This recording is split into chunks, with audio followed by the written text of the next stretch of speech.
One of the first strategies to lowering your triglycerides is to reduce the amount of carbohydrates that you consume. You can do even better by replacing some of those carbohydrate foods with fiber-rich foods. Come on, let me show you what I'm talking about. Each of these starchy foods can be easily substituted with something a little more healthy.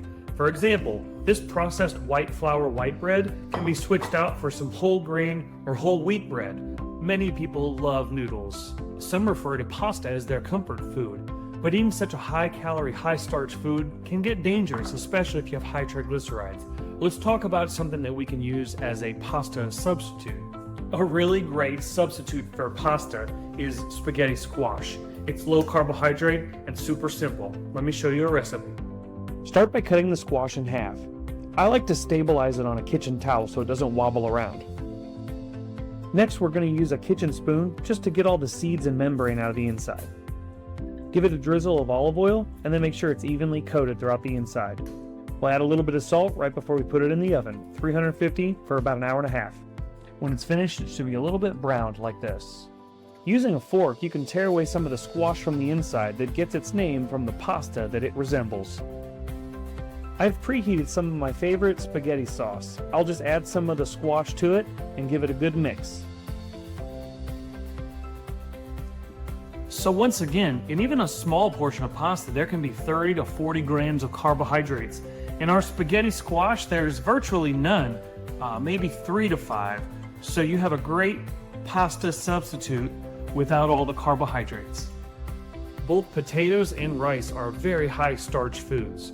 With a little bit of culinary expertise, we can make cauliflower a decent substitute for both of them. Cauliflower is easy to work with. Just remove the main stem cutting at a diagonal, and then the rest is usable florets.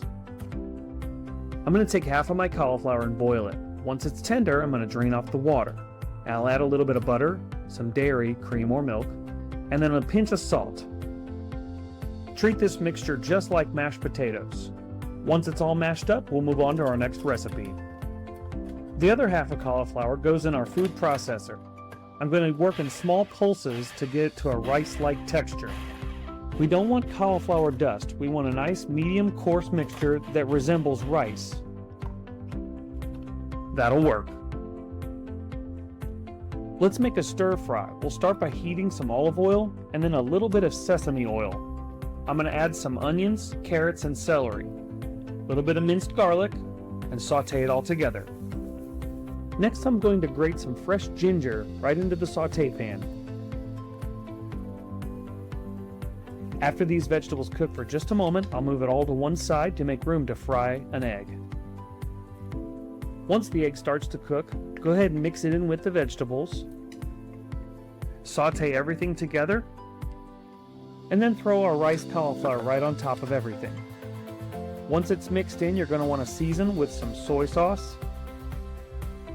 And once the cauliflower is tender, you have some finished stir fry. Okay, with a little bit of work, we've turned cauliflower into some great low-carb substitutes. This portion of rice has anywhere between 20 and 30 grams of carbohydrates.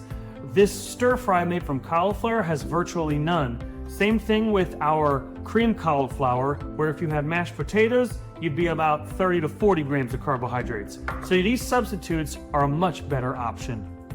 So to summarize, the idea here is to reduce the amount of carbohydrates that you're eating while also increasing the amount of fiber-rich foods that you're eating. You can always do that by substituting some sort of fruit, vegetable, or whole grain with some of those otherwise high carbohydrate foods.